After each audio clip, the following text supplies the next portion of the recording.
Sí. Aurelia, ¿cuál Ujú. es tu opinión de lo que está pasando en esta polarización que vemos en la Unión Europea y bueno, que también se ha manifestado en Francia y en las elecciones de Reino Unido? Es un aumento de la extrema derecha, de partidos de extrema derecha, que es histórico. Eso es una tendencia, pues, no solamente en la Unión Europea, como lo mencionaron, pues, en las últimas elecciones legislativas francesas, pues, la extrema derecha alcanzó más de 11 millones de votos. Eso es algo que nunca había sucedido antes en Francia desde pues, el final de la Segunda Guerra Mundial. Entonces sí es preocupante. Como bien lo comentaron, pues en Francia tenemos una suerte que es contar con la segunda vuelta. Sí. Eso pues nos permite efectivamente que partidos políticos procedan a lo que llaman el Frente Republicano, es decir, que pues cuando hay 3 personas para la segunda vuelta, en el caso de las legislativas, que es la fórmula que sucede en Francia, cuando tú haces más del 12.5% en la primera vuelta, pues te calificas para la segunda vuelta en las legislativas. Y entonces hubo una especie de pacto donde los partidos políticos dijeron, bueno, pues el que llega en tercer posición declina para hacer una barrera, la barrera republicana, como le llamamos en Francia, contra la extrema derecha. Eso provocó que para el escenario de Francia, sí, efectivamente los diputados, diputadas de la extrema derecha hayan aumentado su número de diputaciones a comparación de las últimas legislativas. Sin embargo, permitió que no pudieran tener la mayoría. Y ahí lo que hemos visto en Francia, que también lo estamos viendo en otras partes de la Unión Europea, son esas alianzas también del lado de las izquierdas. Un fenómeno que históricamente, de hecho, pues se da cuando hay un peligro de crecimiento de la extrema derecha.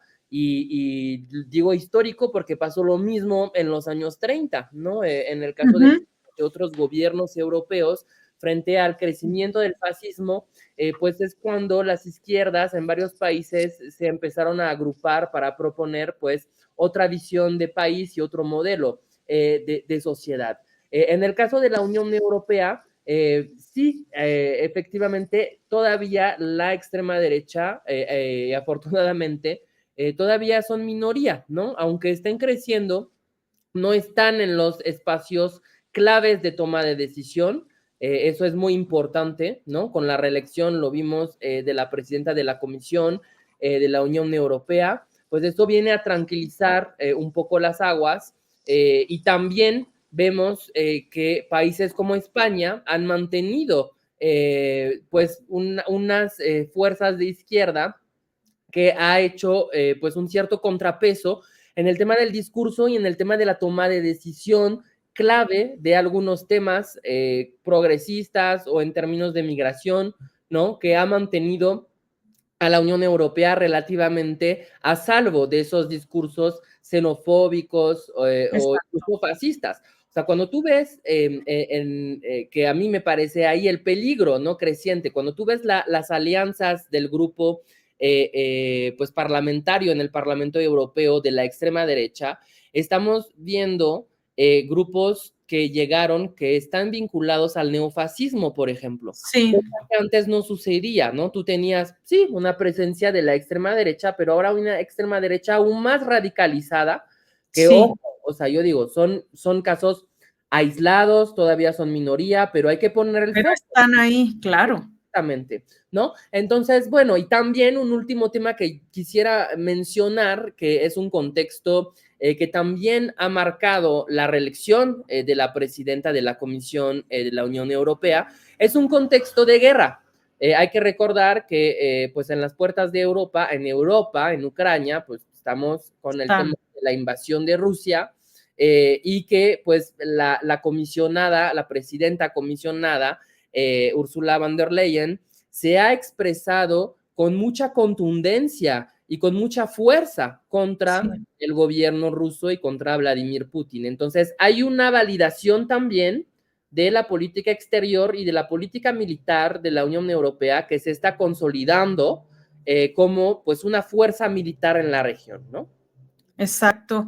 Mencionabas de este neofascismo y pues es la presidenta Giorgia Meloni en Italia es quien más ha estado impulsando esta narrativa y sí se ha ido fortaleciendo el discurso anti-inmigrante, lo vemos con Marine Le Pen también, con esta Meloni, me parece que también en Alemania, algunos representantes en el Parlamento Europeo alemanes que se manifiestan contra la inmigración y están queriendo tomar medidas pues para evitar que llegue más gente inmigrante, negar tal vez el asilo político.